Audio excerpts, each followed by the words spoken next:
here with Josh Kayser. Hey. Josh Kayser is a local chef, works at Gallerie Bar and Bistro. Correct. That's with which hotel? Hilton. Hilton. Wow. And he's grown up in the Columbus area and has participated in many bands along the way, and has been in the relationship with music off and on for the last couple decades, 30 years probably, and made a conscious, seamless transition to culinary arts. And so let's wind back the clock to pre-1990 when you were a kid and you figured out that you had a taste for music, and let's go from there. So music. Pull that microphone up real close. All right. Excuse me.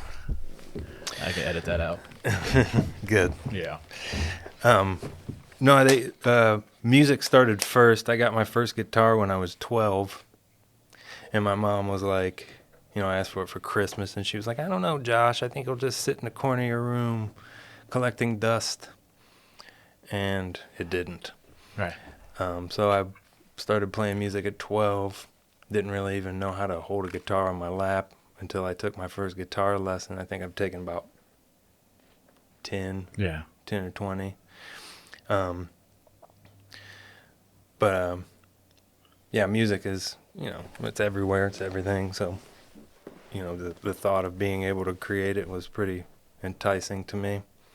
And at that time, you're a 12-year-old kid, all you want to do is play ripping leads. And I was a metal kid.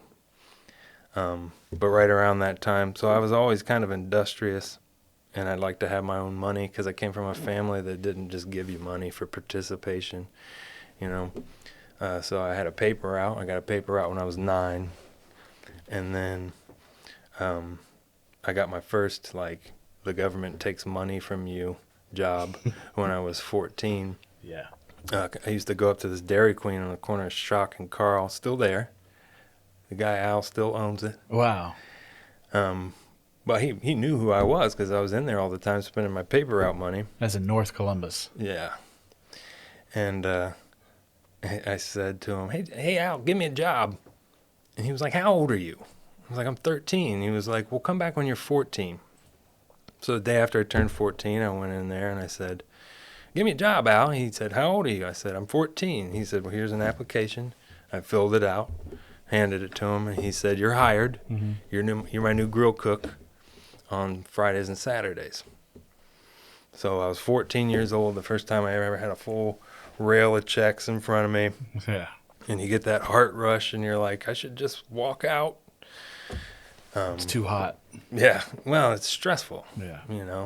Everything's specced out. I want a burger, no tomato, extra pickle, no onion, blah, blah, blah. But obviously that didn't really pique my culinary curiosity. Yeah. But it did teach me certain things, like don't pick up hot things with wet towels. Try to curl your fingers when you have a sharp knife in your hand and things like that. So I got my first couple injuries there. That's where I broke my cherry. And then as I was doing that, I was also learning to play music and getting more into that. And, it was just a means. Cooking was just a means to have money. Mm-hmm. But I always liked the idea of creating something from nothing. That's why I like hunting and fishing and gardening and art and music and things like that. It's all based on what you have in your heart and your head and what you can actually materialize in front of you. So I did fast food for a couple of years just for the money, and then what about like high school? Did you? High school, I did mostly fast food in high school, and then I got a job at a retirement home. Didn't learn much culinary there. Mm-hmm. Now, when you growing up, was your family? Did they do like like Sunday dinners or Oh yeah, my really big cooks? Yeah, my mom was a great cook. My grandma was a good cook. She was a country cook. Mm-hmm. She can make squirrel stew with dumplings and knock your socks off. Yeah. And my mom's a really good cook. She's an intuitive cook. So she's one of those cooks that doesn't use measuring utensils and cups and stuff like that. She makes cinnamon rolls from scratch, not using anything.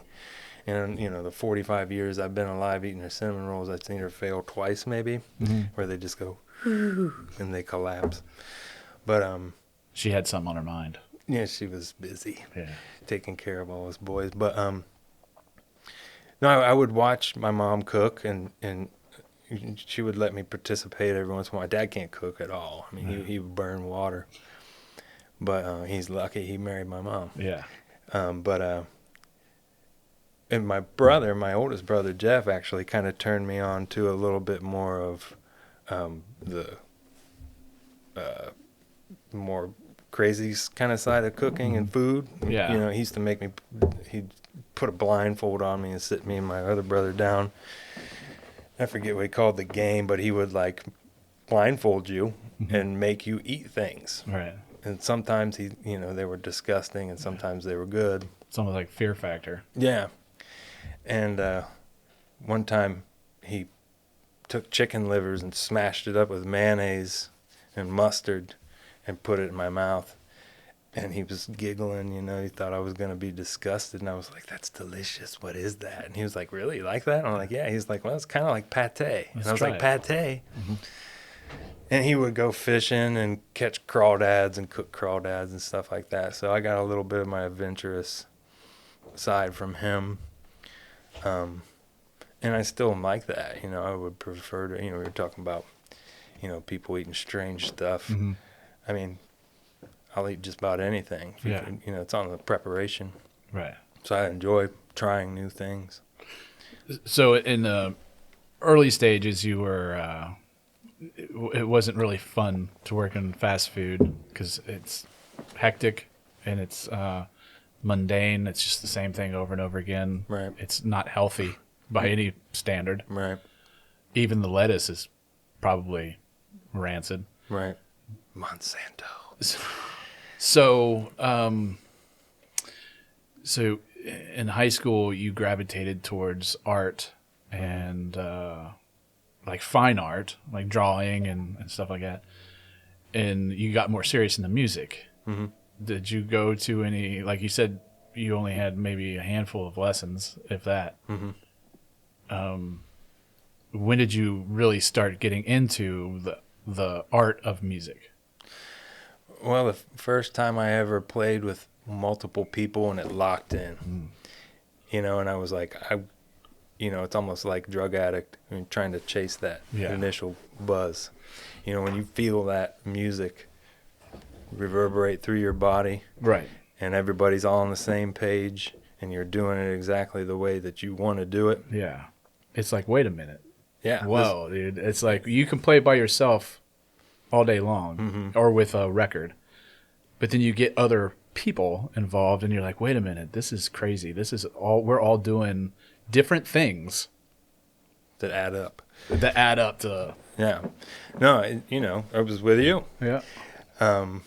When you feel that, you're always trying to get back to that and try to, because that's a job, man. Getting all those people to do, and the whole political, because everybody wants to be the front man. Yeah.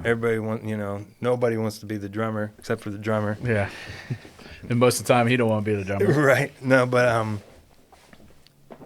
the first time that I ever did, had that locked in experience. Yeah. That's when I was like, okay, I'm going to do this for the rest of my life in some capacity, whether it be, by myself, because music's everywhere. And if, Well, I think also probably, because I know you, there's an infectious feeling to not only approval, but accolades like adornment what was the word? Adornment? Like people like actually saying like high praise. Right. You're like, okay, I can sing. I like singing. I like playing guitar. But when people actually say you're good, Yeah. there's something about that. You're like, well, okay, that person says I'm good. What about this person over here? Right. And that's something that I've always had to struggle. I've struggled with, and I've gotten a little bit better about it because when I was raised to like be gracious when people compliment you. Yeah. Almost to self-deprecation. And that can be dangerous because you can start believing that. Right. You know what I mean? And it's dangerous on the other side of the coin too, because you don't want to be reading and believing your own fan mail per se. Right. We're all just human beings, but I never really that always kind of made me uncomfortable. When people were like, "I was awesome, man, great show, blah blah blah," and then go on about it, and be like, hey, "Let's talk about movies or something." Yeah. I appreciate it, and but I think that's more what I'm getting at is the appreciation to where it's kind of like an artist. It's like let's just accept the fact that you like it and move on. yeah, But the fact that you're acknowledging it is good enough. yeah, Yeah. And you can appreciate it. But come to my show. Yeah, Yeah. Buy the merch. Yeah. Yeah, and you can run into that on the road. Because if you're going to go and play some music at a venue and nobody shows up, after a couple shows you're like, man, this isn't like working out. right, So that those the wind in your sails projects you along to where okay, I think I can do this more than a couple hours a day. You know what I mean? This could be something that I could pursue. sure. So Well, it gets disheartening though, because we fast forward from when I was where we were in the timeline to 8 years later when I was with the Jive Turkeys, and we were going and doing what I used to call ramen noodle tours, where basically you get a guarantee in this town, and then you get no guarantee, no guarantee, no guarantee. You get another little measly $200 guarantee in Memphis, and you got no guarantees until you get to Houston, or whatever. So if you don't have some money in your band coffers, you're eating tuna fish out of a can in a stinky van. yeah, And you're playing to 5 people that love you but don't want to buy your merch because Right. they would rather buy 2 more beers. yeah. So it can be really disheartening. I wonder, looking back, because there was locally a lot of fans of the Jive Turkeys. I wonder what, and I think about this a lot, to be honest with you, like what would have happened now. You know what I mean? In this day and age, with this technology and the internet and YouTube, I think there would have been a revisionist Sure. of history there. What's funny is I've never thought of that. I think Not about that even stuff once. all the time. And it's because I lived it and I watched it happen. But, Yeah. I think it would probably be a little more self-sustaining because nowadays you don't really need. I mean, it helps, but you don't need that major label push. Right. There's so much media. It's self-marketing. I mean, Yeah. And the difference is, too, is that you can't make a living. You can, but it's really hard and rare. You can't make a living off of it. yeah. I mean, back in the day, you could make a living because you got sign-on bonus, you got, making money on the road, you're paying your road manager 20% or whatever, and you're making money off the merch. So you got different outlets of revenue coming in. Yeah. But now, you cannot make money off of record sales. Yeah. You just can't. Right. So, but you can make plenty of money off of sponsorship Yeah. and merch. Yeah. But, that's an interesting thought, though. I never thought of that. Well, I mean, I think about it not only, just think of how many bands, because it came back when I was talking to Kent Grossweiler, because he was in a ton of bands that we remember, Poets of Heresy. Yeah. I mean, With that's Kevin Kennedy. Yeah. I went to high school with him. Yeah, and so I mean, that type of talent was the only way you could survive back then, besides just playing these local shows and trying to hook up with somebody with more popularity and kind of gain traction that way, was to get signed. Now, I mean, there's different ways. I mean, it's harder to get that angle, but if there's true talent there, then it'll happen. I mean, there's a lot of internet famous Oh yeah, artists out there. The real bitch of it is, honestly, is wrangling all the people in your band for an extended amount of time. Yes. Because, like, everybody wants to do their own thing. There's a lot of egos. Well, yeah, and even if you can release that,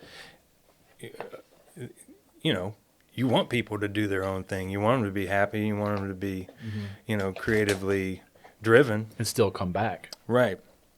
And, the way that I would lead that band back in those days, and with the Razers and other stuff I've done, I have a pretty specific idea usually when I come, or ideas, right down to the kick and snare pattern. Mm-hmm. You know what I mean? And, like, I understand that it might be hard to work with, because there are times and opportunities to improvise or for creativity or things like that, but I have a specific vision for a song or, palette or whatever. Yeah. It takes a big musician, big person to be able to kind of step away from their own ideas and their own thoughts about it and say, okay, I'll do it the way you want. Exactly. Not always listen. Yeah. But it's kind of like, I've told people before, like, I'll listen to you. Don't be upset when I tell you no. Right. Because I'll tell you why. Yeah. You know what I mean? I'm not just going to bang a gavel. Yeah. But, it's not dissimilar to being a chef, where, like, cooks come to me all the time with questions and why don't we try this or why don't we do that? And I'm like, no. And here's why. Right. So, taking the direction of being like a band leader and kind of like a music director, and putting your art into a bunch of notes and chords and patterns and lyrics. When you transitioned from working in fast food to more of a restaurant, Fine dining. well, not even fine dining, but just as a cook, not just a fast food worker. Right. When did that happen? 1993. Okay. So I was always, like I said, just working in kitchens to sustain myself. I moved out the day after I turned 18 and kind of just went out into the world and was like, I can do this on my own. And I made my money from restaurants. At the time, I was making $5 an hour as a dishwasher at Denny's. And I got fired from that job. Yeah. But I started to kind of panic because I didn't know, I was like, I don't want to just work in fast food or, if I'm going to do something in this industry, I want to learn. I want to, stretch and see what other things that, Yeah. I came from a family that were, we ate home cooked meals every night, but it wasn't like we were eating duck confit and, Right. Dover sole or whatever, we Right. were eating fried chicken and, chicken and dumplings and burgers and whatever. Braunschweiger. But, so when I got canned from Denny's, I found a job as a dishwasher at this little French place in Worthington. It's long gone now. But it was called Umberto's Elan, and it was classic, fine dining restaurant. You had a chef in a white coat, and he had a sous chef, and it was also the classic chef mentality, people screaming at you and throwing shit at you, and sexual harassment was just disgusting. How old were you? 18. 18. And I was dishwasher, making $5 an hour, same as at Denny's. But at Denny's, I was eating sausages out of the bus tub because I was starving. At this place, at Umberto's, I was trying duck confit and, studded prime rib and pork loin and mushroom ragu and all these things, blowing my mind.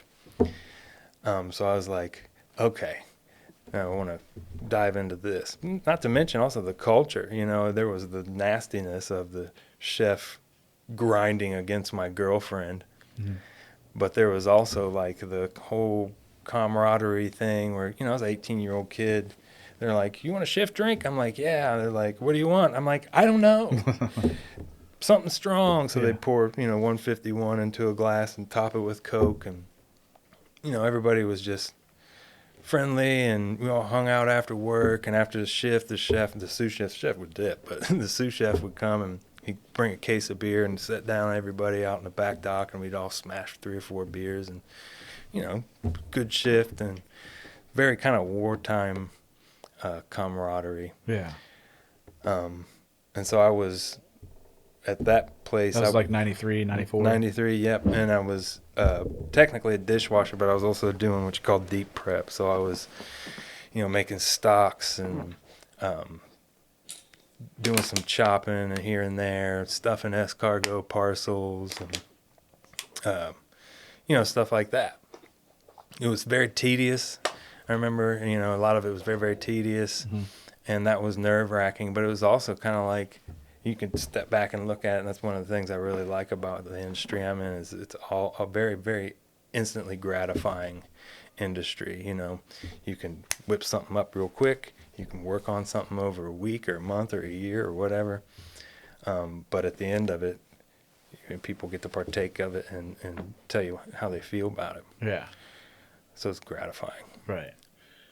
So,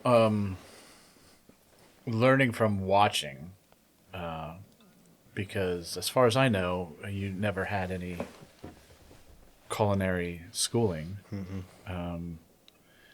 You traveled from an 18-year-old, 19-year-old kid watching this, and then you kind of went backwards and went into like the pub / bar, you know, with that, which kind of came with being a Kid.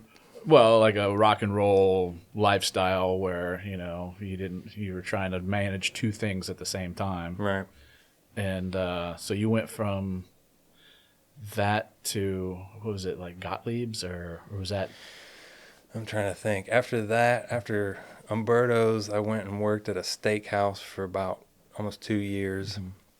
And that got me a little bit better, you know, temping steaks, but it was very Americana, boring, baked potatoes and, you know, stuff like that. But it was kitchen experience. I got a little bit better with a knife. I spent a lot of years being afraid of a knife. Yeah. So I'd chop pieces of my fingers off all the time, you know, and just, you know, it's good to respect it, but you can't really get it done if you're afraid of it. So after the steakhouse, James Tavern on Wilson Bridge Road, that's no longer there either. Then I went to Gottlieb's, on 5th, and there was a restaurant group in town back in those days called 55 Restaurant Group, and they had a number of outlets. And I kind of bounced around with that group for a little while. Gottlieb's was kind of like more of an upscale, I don't want to say fast casual, that wasn't even really a thing back then, but it wasn't such fine dining, but you could get a stir fry, or you could get a muffaletta, or you could get, you know. And I proved myself as a valuable player in that kitchen, because I figured out that the more you can do a utilitarian player, the more money you make, you know. So if I could say to, you know, a chef, I'm going on a job interview, like, hey, I can work your whole line, then they're going to pay you more because, you know, they can sit in their office more. But, you know, so I went from there to, I bounced around 55 for a while. And then I worked at Cameron Mitchell's Fish Market when Cameron Mitchell had it. And this was in 2000, excuse me. And that was grueling. It was high volume. Just, you walked in, somebody handed you a prep list for your station. They dipped out. You had this prep list that you had to get executed in half hour, 45 minutes. And if you could get it done, you heard it from everybody on that line because they had to jump in and help you. Yeah. And you bust your ass from the time you walked in until the time you left. And I learned a lot about fish identification at that point. And Are you talking about like looking at the fish or looking at it like as a cleaned fabricated fish? Yeah. Okay. And I still have really good fish identification and look at, like a cut and be like, yeah, hey, like that's catfish, that's swordfish, Yeah. that's halibut, that's Chilancy. I had my first piece of swordfish like literally a month and a half ago, 2 months ago. Did you like it? No. Dude, I tell you what, I've been cutting down pieces of sides of swordfish. Mm-hmm. They are prone to parasites. Yeah. I've seen them come out I still alive. I probably got and one. just big as your pinky. Wow. Yeah. But fish, in general, are pretty prone to parasites. But you kind of got to look past it. Mm-hmm. But so I didn't learn a ton there. I learned ergonomic tricks of how to be a better, more efficient line cook. Yeah. And just building my expediency and and just being and communication. Because every place that I ever worked, from the time I was, finally became a line cook and graduated from dishwasher to line cook, I always wanted to be the best one. Right. There's also like a difference of fucking up a dish at the Blue Danube versus fucking up a dish at the Columbus Fish Market. Oh, yeah. Well, at the fish market, you had a chef that if you fucked it up, he'd push it back to you. Mm-hmm. And then you'd have a whole line of people that had food waiting for that dish glaring at you. Yeah. So there's a kind of, locker room mentality, like you don't fuck up. Right. If you do, then, you get the soap party like Dude Man and Full Metal Jacket. And Full Metal Jacket. But, the Blue Danube, you intentionally fuck things up. Yeah.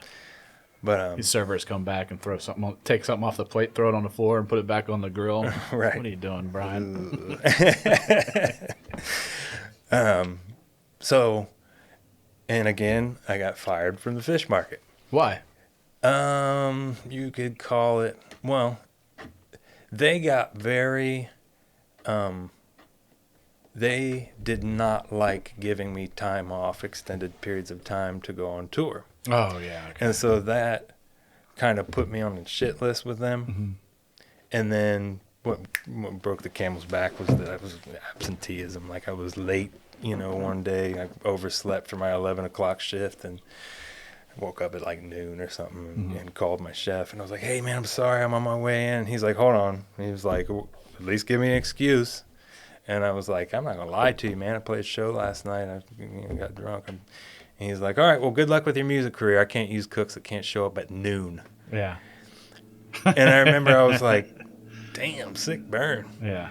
But now as a chef, I'm like, yeah, fire the guy. You can't get in here at noon. Yeah. So, but, but I'm glad he did, because that period from when I got fired from Fish Market until I got my next job, which was a line cook at Barcelona in German Village, was the longest I'd ever been in my life without a job, because I was still doing music and I was still hoping against hope that I would make money, and I didn't care if I was getting rich. I just wanted to make a living from music. But I said to myself, okay, if you're going to continue doing this, you need to grow your skill repertoire. Yeah. Because this music thing may not pan out.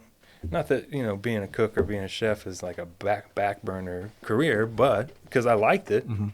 But I knew that there was a whole bunch of closed door boys club things that chefs knew that I didn't. Mm-hmm. And so I looked, and I was very discriminating about what the next job was that I took. And so I got the job at Barcelona. Mm-hmm. And that's when I really started learning. How did you get that job? Ends. That's how you get any job. Right. You know somebody. I've taken a couple jobs where I didn't know anyone there. And you get in on your own merit or reputation after that. But it's usually, somebody. Was it just kind of like finally somebody was like, oh, we got an opening? Yeah. Okay. Yeah, that's totally. And I started. And you're like, okay, this is right in the same lane that I want to go. Right. And I was like, I remember I went in for that job interview, and it was the first time in years and years that I was intimidated by a menu, by a restaurant, and by a chef. Because I was a kid before that. I thought I was Billy Badass, and no one could. I thought this is probably the point where it was turning into from a job to a career. To a career. Yeah, for sure it was. When I intentionally did that. And so I remember I went in for that job interview. Paul Yao was the chef then. And I sat down with him, and I remember at the fish market when I got fired, I was making $11 an hour. And I went through the interview with him. I looked at the menu while I was waiting for him to come out. And I was like, man, I don't even know what half this stuff is. I've never even heard of it. Yeah. So then I knew I had to start bullshitting. Mm-hmm. So I put on this false confidence when he came out. And, you know, I was like, I'll cook your whole line, your whole station. This is something that you've already said before to other chefs. Yeah. And he laughed at me. And then he sneered at me because he offered me $10.50 an hour. And I was like, look, man, you can plug me in any of these stations. And he laughed and he was like, you come in here and you cook all these stations within a month and I'll pay you 11. Mm-hmm. And I was put on pantry, which is the beginner's station, right. You know. It's this little table. Well, you know, it's cold things, yeah. You know, and you're touching things that are less expensive. So if you fuck up a $5 salad, it's not as bad as fucking up a $25 steak. Yeah. So I was bummed that I was on pantry, and about a week in, they had this army guy came from the army that worked with the sous chef, and the pantry at Barcelona was on the outside of the kitchen, and you had the hot side inside the kitchen. And I heard the sous chef yelling one day. And I was like, what's going on over there? And he was like yelling at this dude. He's like, get the fuck out. Mm-hmm. I was like, what happened, man? He was like, well, I told him to heat up the soup of the day. And he heated up 5 gallons of balsamic vinaigrette. I raised my hand. I said, I'll plug in on hot side. And I got to work with him. His name was Matt Shesky. And he was one of the first guys that ever like blew my mind with what he knew. You know, he would say, go get me a red onion, 3 Roma tomatoes, 4 cloves of garlic. And you just rattle off all these ingredients. Mm-hmm. And then he'd tell me what to do with them as he was doing other things. And I would follow his directions to a T. And at the end of it, it would be this delicious dish or sauce. Like a scientist. Right. And I remember I was like, how do you know all this stuff? Mm-hmm. And he was like, I don't know, man. He worked with Kent Rigsby for years. And Rigsby's a pretty well-known chef. Most of the chefs that came out of the kitchens with Kent Rigsby are badasses. Yeah. So that's when I started really kind of growing my playbook. And I worked there for about 3 years. And then I went on sabbatical and worked at the OSU Faculty Club. And what I got out of that was, it was my first management. Why did you leave Barcelona? I got enticed because of money, 1, and 2, because there was a management position that was offered to me, and that was as low as the low can go on the management tier. But it was, you know, it was finally starting to get my foot in in that foothold. And I worked with. The funny thing is about Barcelona was when I was coming up in kitchens. Nobody went to culinary school. Mm-hmm. We would laugh at people who, you know, like, you're paying to learn that stuff? Oh, you had to, like, go to Pennsylvania or something, you know, it was like... Yeah, there weren't very many of them, and there were definitely few and far between good ones. Yeah. So, you know, I watched a couple guys graduate from culinary school working inside Barcelona. And I was like, man, these guys ain't even better than me, you know. And some of them I still know, and some of them are still in the business, and some of them are chefs. But culinary school wasn't really a thing. Mm-hmm. It wasn't, and I never really. It's not thought really about a it. dig at these people. Not at all. But you know, I interviewed tons of cooks all the time, and they're, you know, I'm like, you got culinary school experience, and they always look at the table or look down when I tell them, and they say no. I'm like, okay, it's not a deal breaker. Yeah. As a matter of fact, a lot of the times I would prefer that you didn't sometimes, because you don't get to spend the proper amount of time on techniques and things like that in school. You know, it's like any other school. Yeah. You know, they're just trying to churn out as many graduates as they can. And, you know, obviously there are people that are inspired, and chefs, instructors, and things like that. And I'm not knocking it by any means. Yeah. But it's not, you know, all of the chef brigade where I currently work, none of us have culinary degrees. Yeah. It's just it's not a prereq to be a good chef. It's a spot on the resume. It's a box to check. Yeah. So what else? I'm not limiting to that either, and I definitely known a lot of people that CIA is definitely a great culinary school, and I worked with a guy for a number of years that was a CIA grad, and I learned tons from working with that guy. And he What's CIA? Culinary Institute of America. And that's the one that's in. There's one in California, one in New York. Oh, New York. Yeah. What's the one in? Is there one in Pittsburgh or?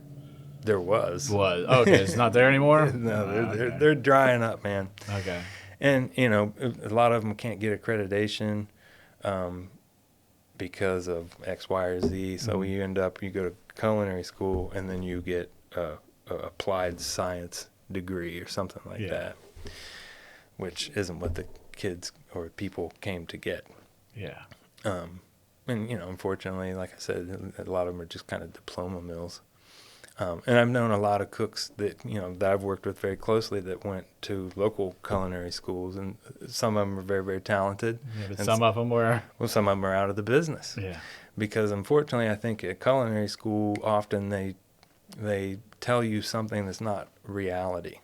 They don't tell you that you have to work 12 to 15-hour days. They don't tell you that you're not going to get a chef job right when you get out of culinary school. Right. You're not. Yeah. You're really not. Unless you are head and shoulder like a natural, which I've seen some, but it's most pretty much people the aren't. same for every industry. It's like you go to music school and you got to work. You can't just walk out and be like, I'm going to start a record label. Yeah. No, you got to have capital and talent. Mm-hmm. So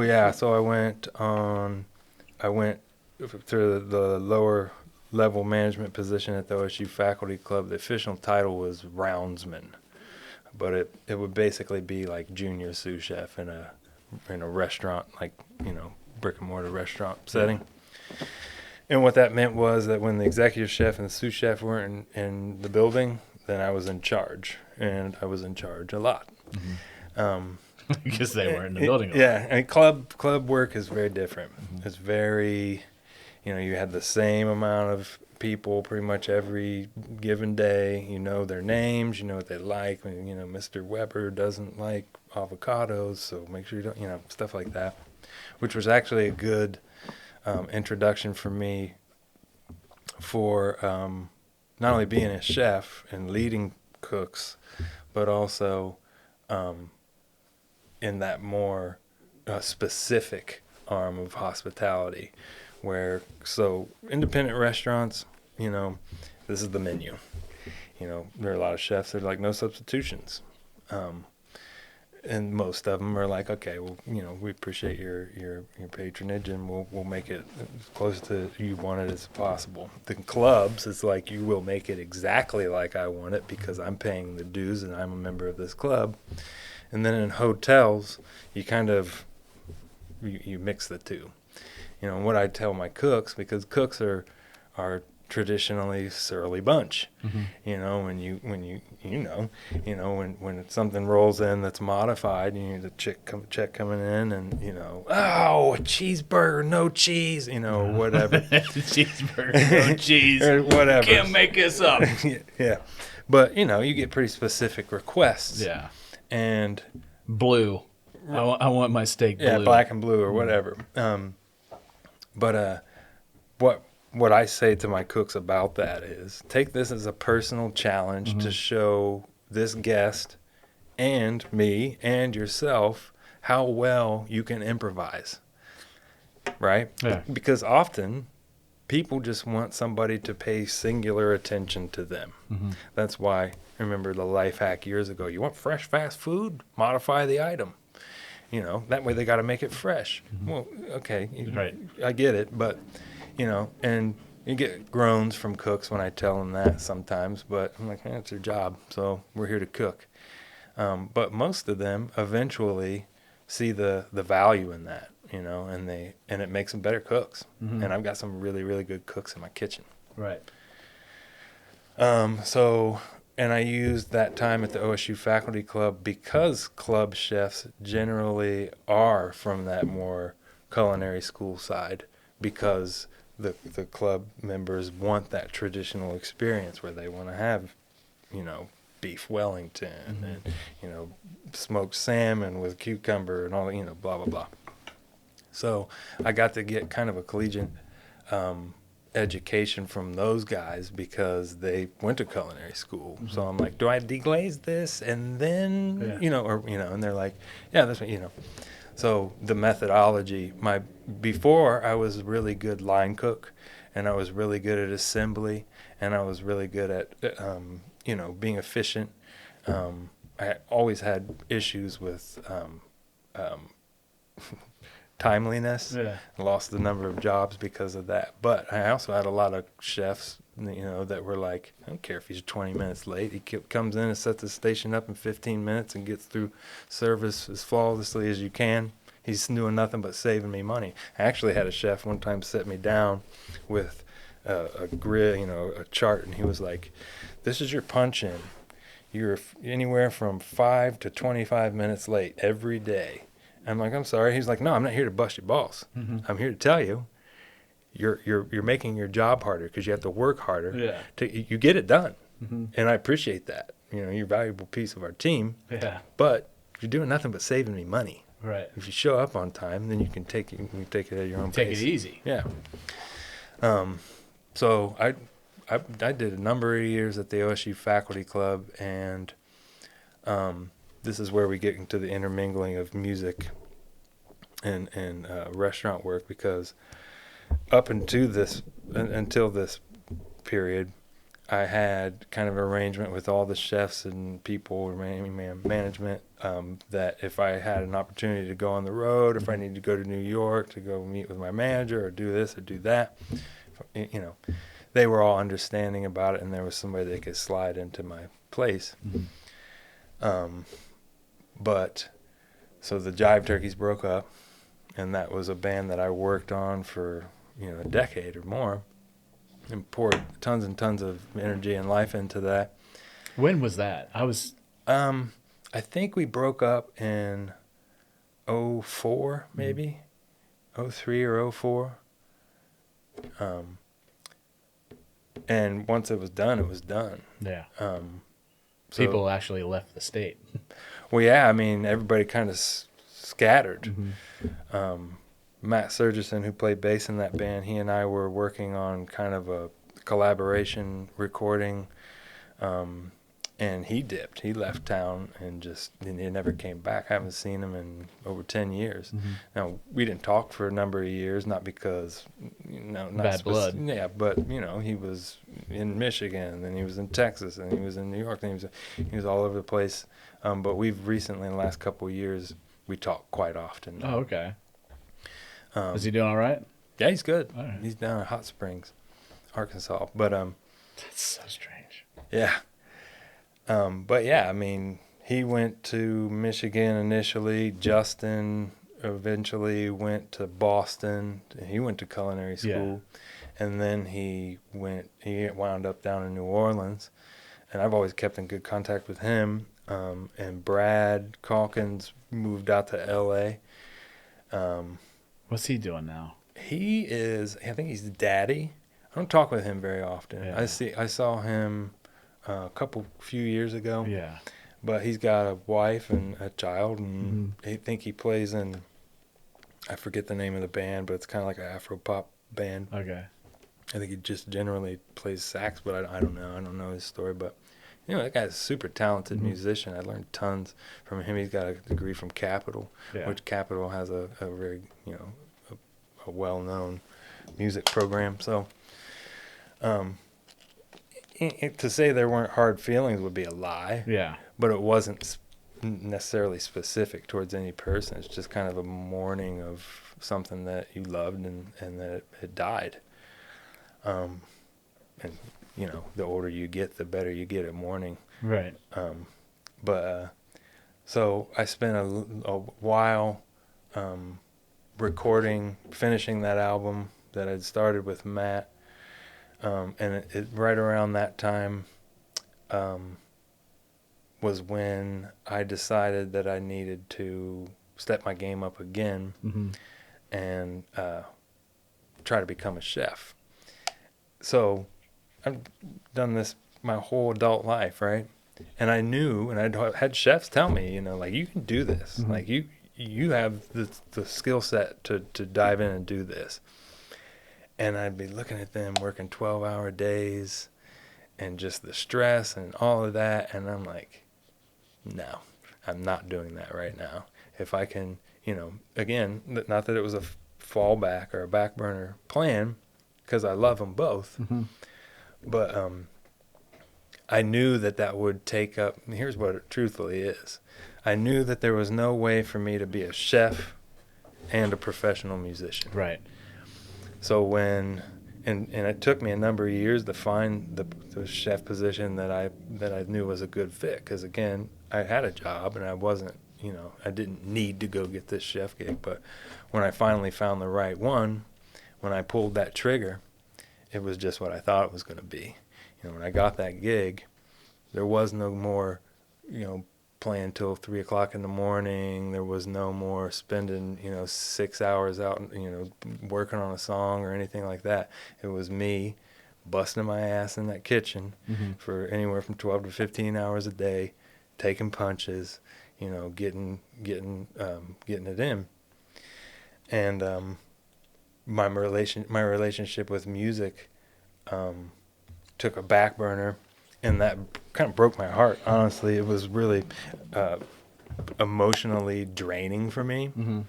People look at me weird when I've told people this before, but for about 2 years after I became a titled chef, I could not play music or sing or even some listen to music Mm-hmm. without becoming overly emotional, Right. because it was a loss to me. Mm-hmm. You know, so it took me a number of years to finally be able to kind of step back and realize, like, Revisit that chapter. well, and realize that, like, music is always going to be in my life.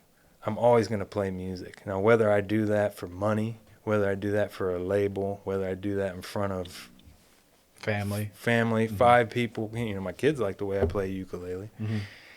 But it was really, it was very strange, you know, because you don't realize the emotional roots that get embedded into your heart and soul from years of playing music. And then when you have to intentionally take that step away from it, it's a very a heartbreaking sacrifice. It's almost like seeing an ex-wife, or, you know, it's like, Sure. Yeah, for sure. I mean, because they're all connected in the same spot. yeah. So, I mean, I couldn't even sing. I'd be driving down the road singing, literally with tears streaming down my face. So I had to kind of study that and inspect that and figure out why I was like that, and then work on it. You know, I felt guilty for years and years that I wasn't writing all the time, because when I was with the Jive Turkeys and with other bands, you know, there's a push for new, always new. Where's your new song? You're only as good as your last. And it's the same thing with any art. You know, you're only as good as your last painting. You're only as good as your last dish you put out of the window. You're only as good as the last riff you wrote. And that's healthy, but can also be very intimidating. Mm-hmm. I remember thinking, when we were on the precipice of getting signed, the Jive Turkeys, I remember kind of having a little bit of and I'm not a anxious person, you know. I remember having a little bit of anxiety about performance anxiety, you know, because, you know, our manager, we had signed with this big shot manager out of New York, and he was like, well, I got to put with Columbia, you know, I could put you guys on Columbia, but I don't really want to do that. I want to get you a deal on your own merit of your own, you know, your own music. And I remember being right on the edge of that and being like, shit, what if I have writer's block for like 5 years straight? Yeah. You know, you've got to do something. You've got to produce something. And that can be tough. I never got there with music, but it's not dissimilar to being a chef or to being anything, especially that, you know, you have to use a little bit of creativity, because when you're producing something from nothing, and then you put it in front of somebody for them to tell you how they feel about it, Yeah. you're opening yourself up for them to tell you that your heart isn't what you think it is. Right. Or it's not, they don't like it. Or, I see the value in it, but, I don't like it. So there's plenty of bands that me and Dave Ramsey, I interviewed Dave Ramsey a couple weeks ago. And it seems like in music anyway, and maybe even in film and in like novels, the artist's first record is always the best. Like you look at Metallica. it's when they're the hungriest. Yeah, and then I don't know if it's like some people say it's selling out or whatever, but they're corrupted at some point. Sure. Well, I got to see that firsthand. Yeah. Because it was kind of disgusting, actually. When I think back about it, the manager, the big shop manager, I'll refrain from saying his name, but, we'd be on conference call with him, and he'd be like, Josh, you're a great singer, but Matt, you're a better songwriter than Josh is. Like, you both write good songs, don't get me wrong. It's like, you're fucking with our chemistry, man. Yeah. And you're putting barriers in between us now. And I don't need that. Yeah. And then he'd be like, how tight are you to your drummer? How much do you like? Yeah. Well, you're like I've been playing Crooks. Yeah, I've been playing music with him for 10 years, so kind of tied to him. He comes with the package deal. So that's what those guys do, man. And I'm sure there are people and producers and A&R guys or whatever out there that are all about building the artist and development and all that kind of stuff. But usually you take the path of least resistance. If I can remove this part that I don't like, put it over here, and then take and implant somebody in that makes me feel better about what you're doing. And then that's when you're kind of like, what am I doing this for? Am I doing it for you? Or am I doing it for me? And eventually we decided that we were doing it for us. And I think that that's probably why we didn't get signed. Yeah. Well, that and we broke up. But that'll do it. I mean, how much time went between the Jive Turkeys breaking up and you getting together with the other Josh? Dreyer and the Joshua Three, as Sam Brown called us. Yeah. Not a ton of time. I was recording at Columbus Discount Recordings, and I was actually solo. Well, Matt and I initially, and then after he dipped, then solo. And they were super cheap to record there, and I was at the time I was playing a ton of poker. That was before there were casinos in town, and so I would play these little underground games, and they're pretty soft. I went with you to one. Did you? Yeah. Where? It was in somebody's garage. Oh, that was Glover's garage. Yeah. I didn't like that. I don't like doing that because y'all know each other. Right. You know the I tells. prefer to play against people I don't know. Right, yeah. Yeah, there's emotion attached to money usually. Yeah. But I was making a decent little side gig on playing poker. So if I had a big day, I would go to the Columbus Discount Recording guys and hand them a couple $100 and block out a weekend, and then I would go in there and record. And so I got that album all slacked out. But like we were talking about before, like I'm not very good at being my own shill. I'm not good at self-marketing, or at least I wasn't then. I think I'm a little bit better at it now. But so I was very proud of the recordings that I did, but I had no label, I had no distribution, and I didn't want to go back on Ramen Noodle Tour. So I still am actually sitting on those albums. I did 1,000 of them, and I just give them away to people at this point. But I played with the Razers for a number of years. I think it was maybe 2 years after the Jive Turkeys broke up when I finally formed the Razers. And the Razers really never did any touring or anything like that. That was more kind of a local thing, and I really didn't want to tour at that point, you know. Because you were working on your career. Right. Well, that was when I finally decided to those last couple of years that I was at the faculty club, I was really kind of honing in on management skills, fine-tuning my culinary skills. And at that point, I had something to offer. I also wanted to be that. I never wanted to be that chef. You know the dynamic. Like the art student gets pissed off when they can draw better than the teacher. Mm-hmm. So if you're a teacher, you've got to have the answers. And I never wanted to be in the position where I was leading a team and I didn't have the vast majority of the answers. And so by the time I finally did pull the trigger on being a titled chef, I had those answers. How big was the leap from being like a chef to, or even like a manager, to being like an executive chef? Was that a big leap, or was it just kind of the flow of things? Honestly, I really enjoyed it because there was only really one thing about being an executive chef that bothered me, and that was that there was nobody to pin it on if it went south. Mm-hmm. You know what I mean? So if you had a bad night of service, or you had $2,000 in comps because they're blah blah blah this and that, it got pinned right to you. Mm-hmm. As well it should, but that's the culpability aspect of it was the part that bothered me the most. But at the end of the day, it didn't bother me that much because I'm a problem solver. You know what I mean? And I'd be pounding my hands on the table in management meetings and be like, if you can't control the door, you will constantly run 45-minute checks. Yeah. Starts with the host stand, and all of that, very detail-oriented inner workings of a restaurant. Everybody's got to be firing on all cylinders, mm-hmm. or it'll fall down the hill. But no, I've fought for it. I vied for it. I was told no a number of times. That's why I tell my cooks all the time, like, you'll get there.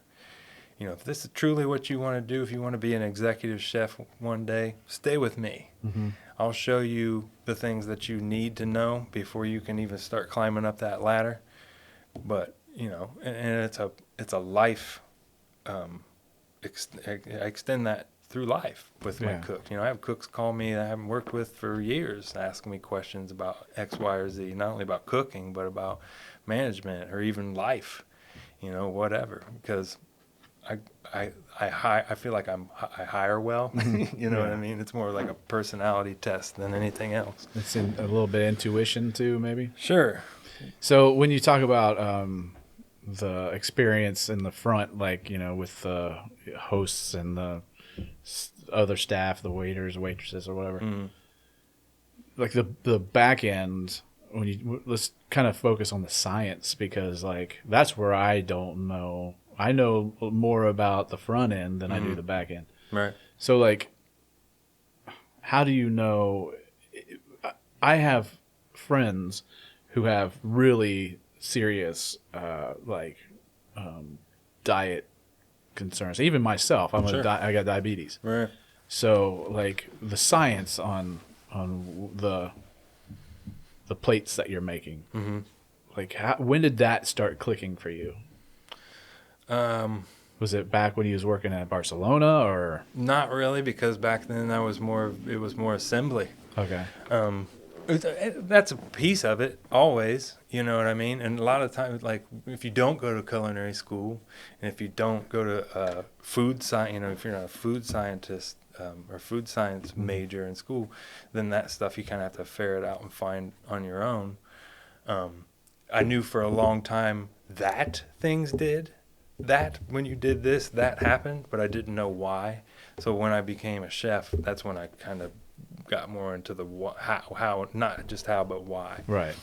And actually, there's a gigantic push right now for like the conglomeration of food science and culinary arts, because one doesn't necessarily have to live in the same space as the other. Yeah. So what do you think about some of these specialty joints, like your vegan places and your I mean, like there is a place for them. Sure. Because that lifestyle is gaining popularity, whether it's needed or not. I mean, the gluten-free Right. family and the vegan family. Where do you see that going? An aspect with the market or whatever. I think it's just going to continue to snowball. You think? Yep. But and I'm okay with that though. Yeah. Because it's creating more niche markets that people can have livings. They can make their living inside that. Right. And that kind of goes back to what I was saying about my cooks. Like traditionally cereal bunch. They don't like, how am I supposed to do this pasta gluten-free, or whatever. And you're right. That's where, you can't make a silk purse out of a pig's ear. But it teaches cooks to be, and chefs to think on their feet. And that can't be a bad thing. And that's why I tell my cooks, this is doing nothing but making you a better cook.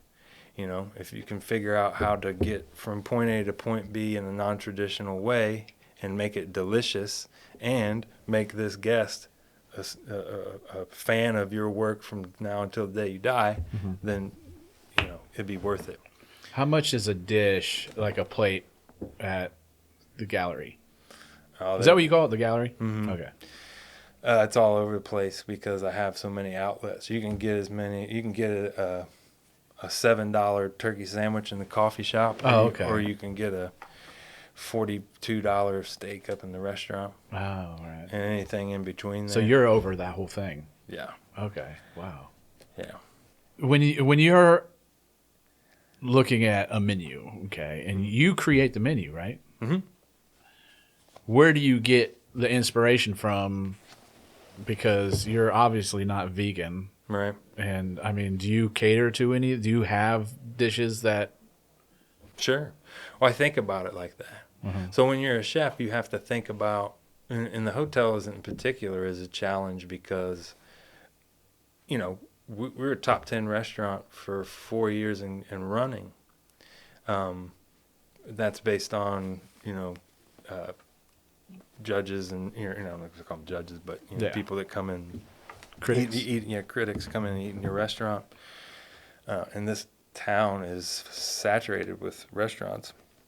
Unfortunately, because of the COVID thing, that's pushing them out in a not so Do you think gentle way. Really? Is it actually? So, yeah, some of them. I mean, some of them aren't going to make Reopen? it. Yeah, they won't make it because the restaurant business is such a thin profit margin. I mean, razor thin. Yeah. There's an old saying, and you can pin this on any business with slim margins, but how do you make a small fortune in the restaurant business? Yeah. You start with a large fortune. Yeah. It's not a money-making, you can make a little money. You need multiple units to make big money. So as a chef, my wife was busting my chops the other day about this because I'll say certain food items are polarizing. Like, hey, you don't want to put that in there. It's a polar, you know what I mean? Yeah. Like what? Like example? Like avocados. Yeah. The people that love avocados love avocados. Right. The people that don't will not order that item because it has avocados. Yeah, they'll just look to the side. Or what else you got? Or they'll modify what you initially had in your mind for that specific dish. Yeah. Which, I'm a chef. I'm sitting here conceptualizing, working, doing rollouts, doing recipe tests, and talking to all kinds of people. And there's a ton of work that goes in between when you conceptualize a dish and when you actually have it, especially in the format that I'm working in now, where I have to have manager rollouts, then I have to have staff rollouts, then I have to have, and then you go live or whatever. So there's a ton of work that goes into it. And you put all this time and effort and energy into this composed dish where you got the acid just right, you got the texture just right, you got, all of the things that you look for in a perfect composed dish where you can get a perfect bite in every bite, and then somebody modifies it and totally bastardizes it and changes it. Yeah, and you're like... But it's an ego thing to get offended by that, I think, honestly. You're here to feed the people. Yeah. And the people they don't care what your vision is. Do you have people like it? I'm trying to think of it as in terms of the location of where you work. It's a hotel. Right. But do you have, I mean, is there a lot of people that come in from outside, right? Not a ton. No? I mean, no, because It's mostly patrons of the hotel. Yeah, it's occupants and transient. So you'll one day have a group of people that are all they're in a cheerleading convention and they're all from, the region here, but they're, none of them very little of them from Columbus. So you go from having a busy night where you're selling steaks and fish and, all these high-end, items to selling literally nothing but chicken tenders and little personal pizzas, Applesauce. And at the end of the day, you're making money. Yeah. You know what I mean? So you got to kind of figure out, like, what do I want to do with this? What is my measurement of success? But you can going back to that though, you can foresee that because hey, next week there's sure. gonna be Yeah, and if you're getting caught unawares, somebody and yourself, you're getting let down, or you're letting yourself down. But I mean, it's very different in a hotel. Yeah. Independent restaurant, a standalone restaurant, you can guarantee Thursday, Friday, and Saturday you're going to make hay. If you're a popular restaurant, you're going to be super busy. You may make a little hay on Sunday because it's Sunday brunch or whatever. People trying to get it in before the end of the weekend. And then you're going to shit the bed Monday, Tuesday, and Wednesday. And maybe Thursday you start to get back. So that's just the way restaurants work. So you schedule accordingly, you budget accordingly. Do you do all the ordering for the whole? Like, do you have somebody else that does that? I used to not let anybody else touch it because I was so, coming from an independent restaurant, and that's another thing I should probably talk about is how dog-eat-dog it is, how competitive that market is.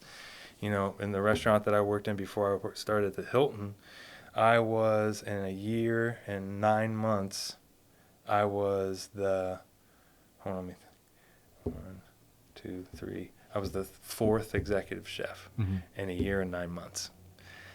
That's not a very long Was that tenure. Belago? Yeah, it was a Belago, which I guess I could say the name. It's not dead there restaurant anyway, yeah. I left and they went up in smoke. I don't know what happened there. But a beautiful restaurant. Yeah. I don't even know if I think it's vacant. No, I think there's offices. That's such a shame. Yeah, it's such a good place for a restaurant. Yeah.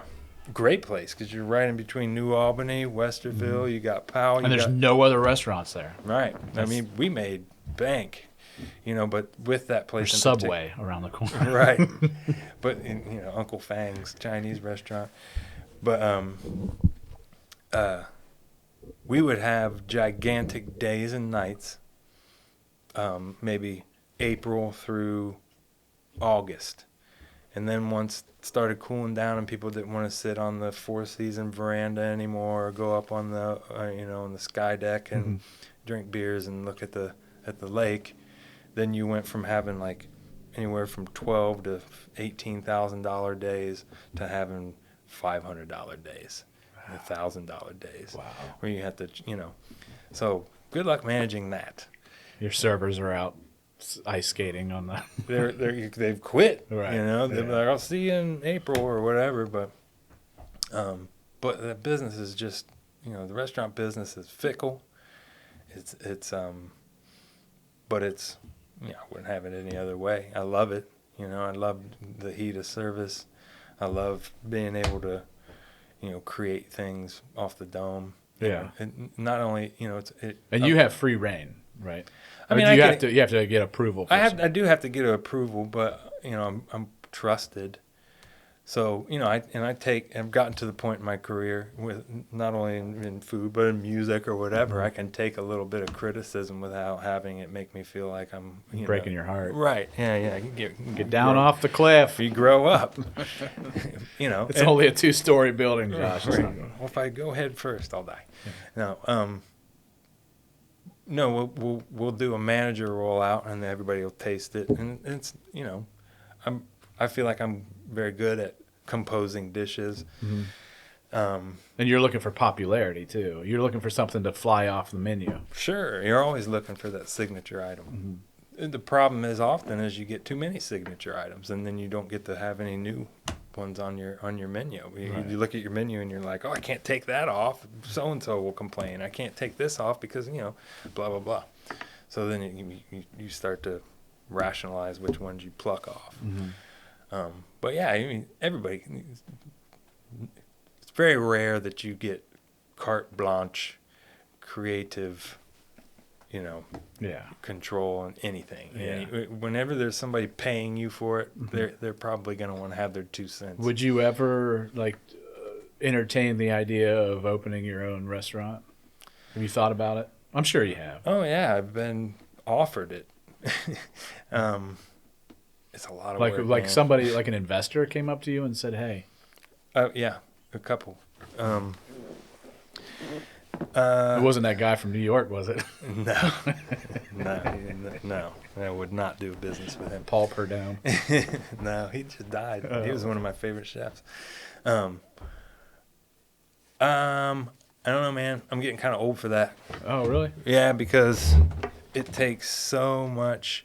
It's when you see restaurants that fail. Mm-hmm.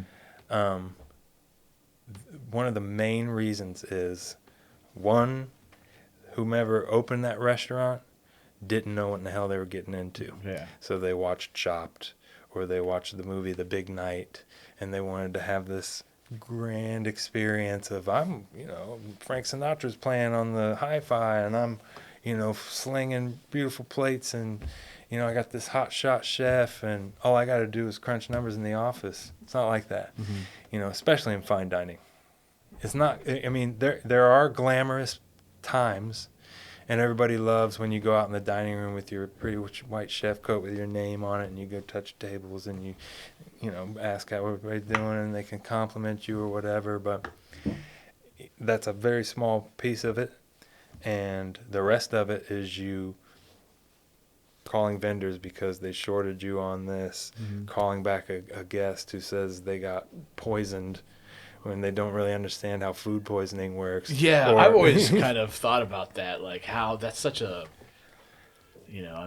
anybody can just say. Oh, yeah.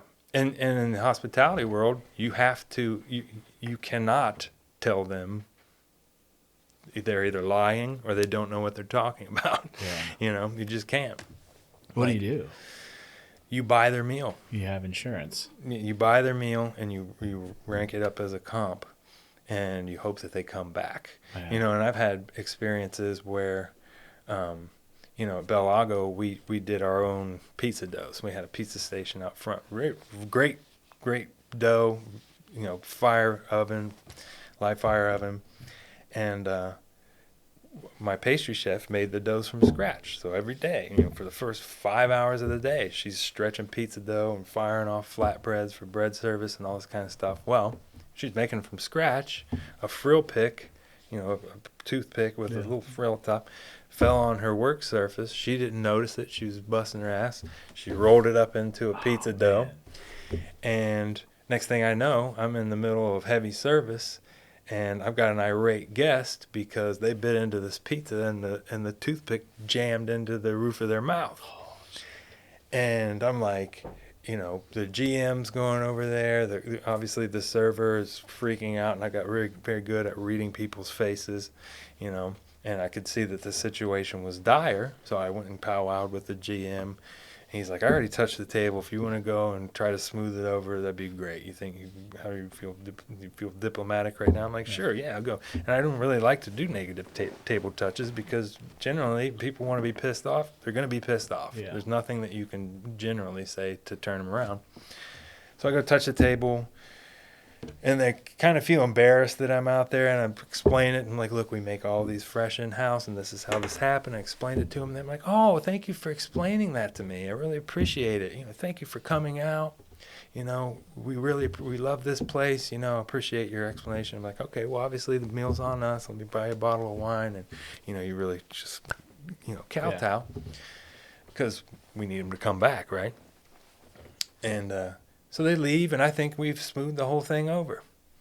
Next day, in the manager's meeting, I get a copy of the open table review that they put online, And it was basically never going back to Bellagio. Had a toothpick in my flatbread. Yeah. The chef and the GM very good at apologizing and explaining, I'll never go back. Yeah.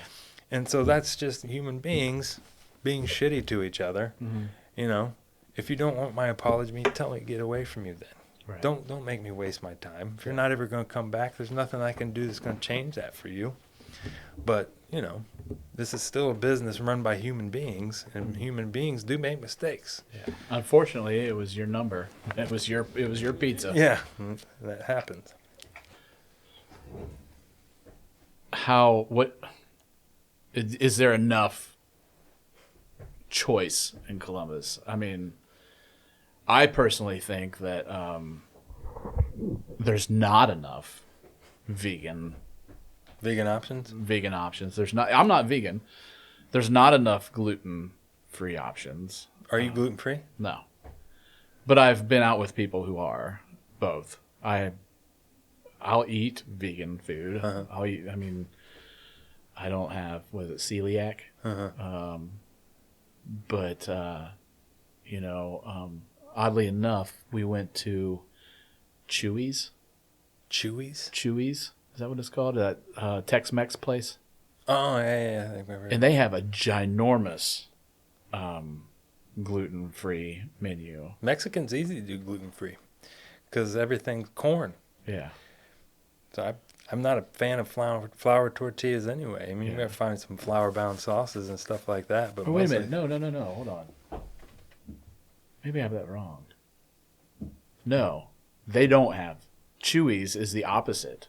Everything they have is flour tortillas. Las Margaritas has the big gluten-free. Anyway, I mean, that's not the point. The point is, we have a trillion Applebee's, Mm-hmm. and I've never eaten at an Applebee's. I have. They have half-price apps. I've never eaten at Applebee's. I've never eaten at a Max Chili's? and Irma's. Never been to a Max and Irma's? Mm-mm. They just closed the one in Westerville. Yeah. You could open up a restaurant there. I've never seen Forrest Gump, which is the Applebee's of movies, isn't it? Forrest Gump. I don't know. It's Tom Hanks. Any Tom Hanks is an Applebee's movie. I think, to your point, I think that 25 years ago, this town was very bad about that. Yeah. Because back in the early 90s and late 80s and around that time, this was a test market for those type of establishments. And because it was like middle America. I think it still is for a lot of things. Sure. And if it can fly there, then it can fly just about anywhere. Yeah. But I'm proud to say that the culture and climate has completely changed in the last 20, 25 years. And what you're seeing more is chef-driven, single, standalone restaurants that would be happy to cook you a vegan meal, that would be happy to give you a gluten-free option. To drive their food truck to your neighborhood. Absolutely. Mm-hmm. Because we realize that this is a business run by people for people, and you can't have a business without it. So if you make a friend, and I did this one guest at a time at Bellagio, if you make a friend, then they're going to follow you, and they're going to come back, and they're going to tell their friends about it. Mm-hmm. And then you've made a name for yourself, and you're sustaining yourself. If you put out, in the early 90s, late 80s, it was easy for chefs to be like, get out of my restaurant, you know what I mean? But it's a kinder, gentler kitchen nowadays. Yeah. And it extends to the dining room as well. Right. There are a number of great restaurants that, and it's kind of changing the way people think too.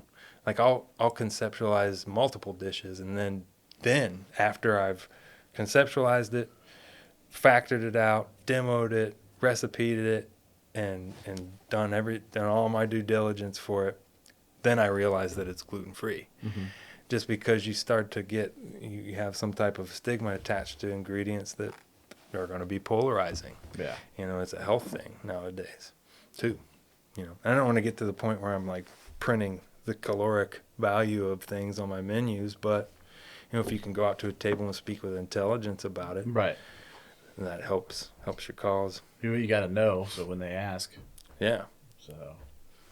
No, but I think this town's definitely gotten a lot better about that. There are a number of great restaurants in town, and that I really hope, make it through all of this. Yeah. Because most of the guys that I'm friends with, because that's who you pal around with, Mm-hmm. they're not built for takeout.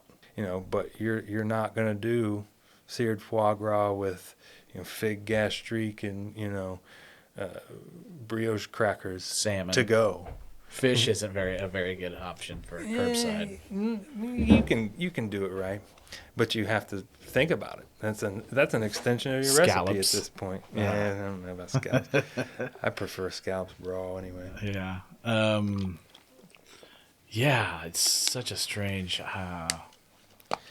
I'm not going to get into the politics of that, but we'll hope some things will just have to be reimagined. There's going to be failure or unintentional, failure, Sure. but hopefully they survive, and if they don't, then they'll have to reinvent themselves. Yeah. Try something else. Well, and honestly, though, I think that that's a mark of a good chef. And if you actually a good business person, if you get into it because you want to sustain your family and you're in love with this concept or whatever, and you only want to do this concept, I can respect that. But at the end of the day, you got to feed yourself, you got to feed your kids, and your integrity is not going to take care of them, or your vision that is now dead in the water, because that's something that's not going to happen for a while now. Yeah. Sitting in dining rooms and all that. Now I'm watching people kind of improvise, and that's working. But like I said, restaurant business is already on razor thin margins, and if you need to generate $150,000 a month Mm-hmm. in order to hit your budget, and you're only going to generate 100 Or less. Yeah. Something's got to change. Something's got to go. Yeah. And your biggest expense is labor. Your second biggest expense is your controllables and your food and beverage costs. Right. So what do? No one wants to fire either. And you can't raise your prices because people just won't buy it. Right. Yeah. So you got to figure out how to do it.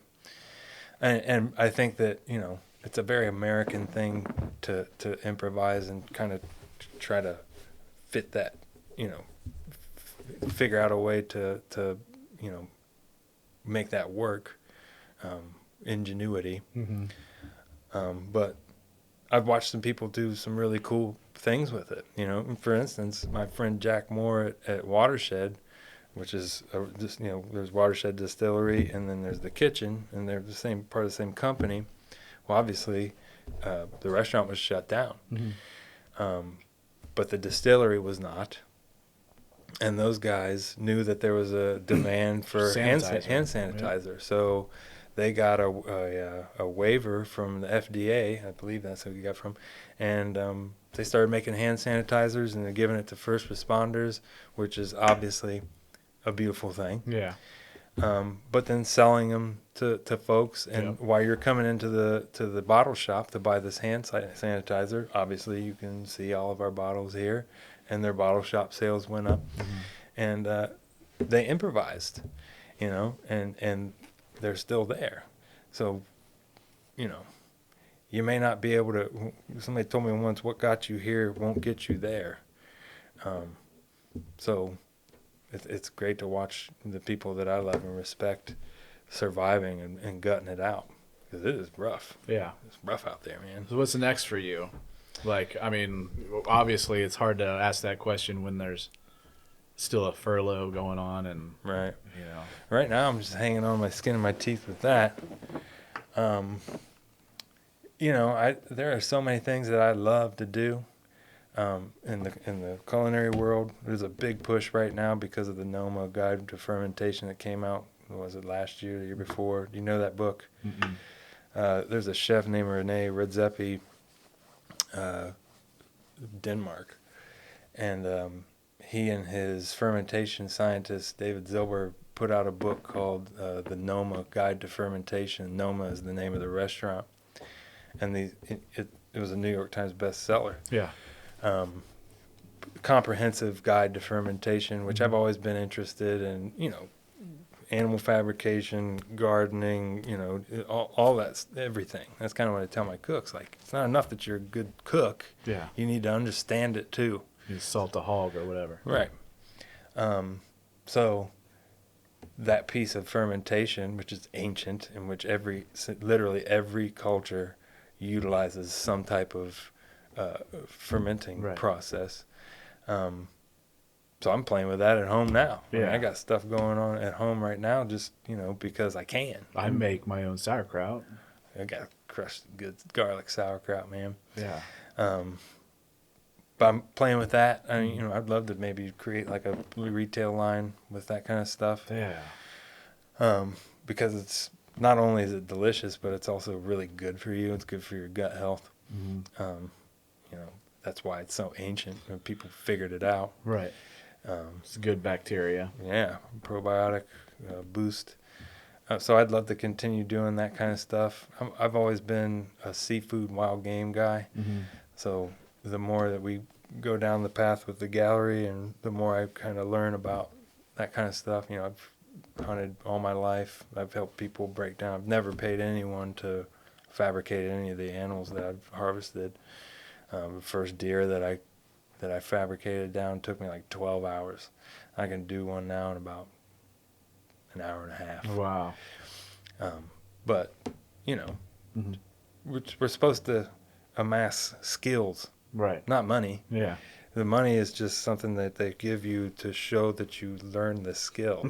It's an act of appreciation. Yeah. But it's all, at the end of the Placing day. value on that skill. Well, but, we all know that have some esoteric conversation about how money is a man-made concept, just like time, basically. But, if the shit hits the fan, you're going to want the guy that can break down the deer, catch the fish, start the fire, and make it all delicious. And, play a little song by the campfire or whatever at the end of the day, too. But, amassing skills is a lot more fulfilling than, Do you ever watch that show called Alone? I saw that. I haven't watched any of it yet. That's a great show. Is it? I don't watch TV, but I have my, what do they call it, my guilty pleasure is Survivor. I never watched it until about 6 years ago. And I watched, in a matter of 6 months, I watched the entire first 30-some seasons. It's stupid. Yeah. But I love that show. Did you ever watch Celebrity Man vs. Wild with Bear Grylls? No. I know what it is, but I never watched it. When I found out what he was about, it turned me off. I found out about that too, but it's still entertaining because I'm watching this dude with this, I can't remember who it was. It was a lady. Like Hoda Kotke or whatever. Hoda Kotke. Like Katie Couric or something. No, it was like a movie star, but they were out in the cut somewhere, and they killed a mouse. Because they were going to eat this mouse. Yeah. And he was like, well, we've got to braise it somehow, but we don't have any water. So they braised this mouse in piss. Yeah. And then they ate this mouse. No, they didn't. I don't know if that was like They little did. KFC they slid in there Yeah, during it cuts, was. but man, I ain't eating no piss braised mouse. Yeah, that'll kill you. Alone is, I think it's more genuine because they actually take 10 people, drop you off. I think most of the episodes are in British Columbia or something. And there is no cameramen. Or camera people, I should say. It's all, you have your own cameras and this is you. And then they come every 3 days and check you to make sure you're alive. Right. and then you have like a beacon that you can, hey man, I'm tapping. Right, you have emergency. There was a guy that the first, I think he was one of the first guys. I don't remember the guy's name, but his show is called Survivor Man, and that's what he did. Yeah, he set up a camera, and you watch him trying to snare animals or whatever. But he was legit. I mean, that dude. He was up until he started hanging out with this dude up in Alaska, this Bigfoot guy. Oh God, what was his name? You're not talking about Dual Survivor. No, I'm talking about. Oh man, what is that? Survivor Man.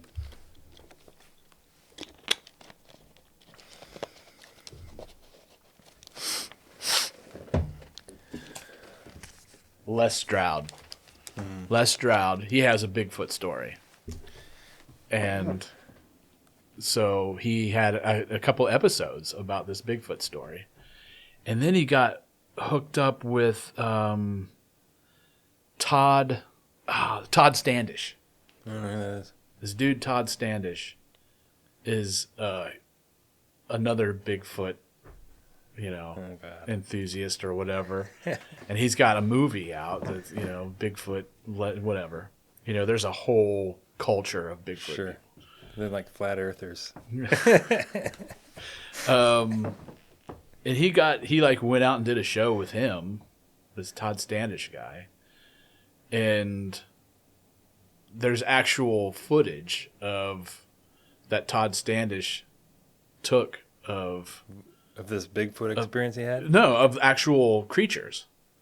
Like he's got it's legit footage of actual creatures, but it's so fake. Okay, yeah. That it loses all credibility. But there's still people like Les Stroud that backs it. Kind of like Christians backing Trump. Well, yeah. Get too political. Yeah. I mean, not as serious as that. I mean, this is just entertainment. But so that's where I kind of You ever heard of a show called Fact or Faked? Yes. My oldest son, got me on that, and they would debunk Bigfoot and stuff like that. Yeah, that was a good show. That was really cool. They would do like experiments to see if you could physically do whatever. Right. Yeah. Those guys were awesome. Yeah, there was some cool stuff. I really get in. I'm going to have this guy coming in. I don't even know his name, but he's got a company called Booze and Booze. And it's a local guy that takes people on tours. And I guess I'm probably butchering his concept. I think I saw that your feeler you put out on Facebook. Yeah, and it's like... Did I tell you to talk to Liz Lesner? No. Maybe you did. I don't know. I'll reach out to her. I'm like, I will go. Like, do you know her? I know who she is. She owned the Jury Room. Yeah. She owns a couple different... She doesn't anymore. I think she's out of the business. Oh, you know what? I remember that. When they closed the place over on, like, 3rd or whatever. She had a bunch of them. Betty's. Yeah. But supposedly the Jury Room was, like, highly haunted. Like, totally haunted. Okay. Like, I've talked to people that work there that had experiences. Mm-hmm. But she was on one of those shows, like, Ghost Stories or whatever. And I was like, oh, because I know her. And she, like, throwing glasses and slamming doors and knocking over, stools. And I'm such a skeptic, but I'm fascinated by that. And I'm really eager to get this guy in. Booze and Booze. He does like a tour where I think you can drink, on a bus or whatever. And he just tells Haunted Columbus. There's a ton of them to tell. Supposedly, the Jury Room was so haunted because the original State House that they built down here, they just made kind of like an adobe throw up, and I'm just telling you what I heard. Yeah. But there was an Indian burial ground there at the confluence, I think, or something, and they were digging up all this earth to make clay bricks, and there's bones and teeth and all kinds of other crap in there, and they're just building it anyway. Yeah. So, we got a deadline, bud. Yeah, let's go, Archibald. Yeah. But if there are ghosts, That would That's probably be a pretty- good reason to like stick around for a while and haunt the hell out of somebody. Yeah. Disrespectful. Well, I saw something on Facebook or whatever. It was a meme, and it was funny. Well, it wasn't funny. It was sad because, you talk about everything should be haunted because this whole country is an Indian burial ground. Right. Yeah. Yeah. So I'm excited to have that dude come in, and then I'm just taking it one guest at a time from that. Like I've been doing 2 shows. Like this place, dude. I've been here. Burning the midnight oil, midnight, 1 o'clock. There's not a soul in sight, and I'll hear stuff. It's insane stuff that I hear. How many people you think died in this building? I don't know. It used to be this building. It's called the Fort. Used to be a manufacturer of fire engines. So I mean, it's over 100 years old. It's ancient. Somebody kicked the bucket in here. Yeah. So I mean, thanks for coming on. My pleasure. Thanks for having me. Yeah. I hope I gave you proper copy. Yeah, I think we're good. Appreciate it, buddy. This was a good prop, don't you think?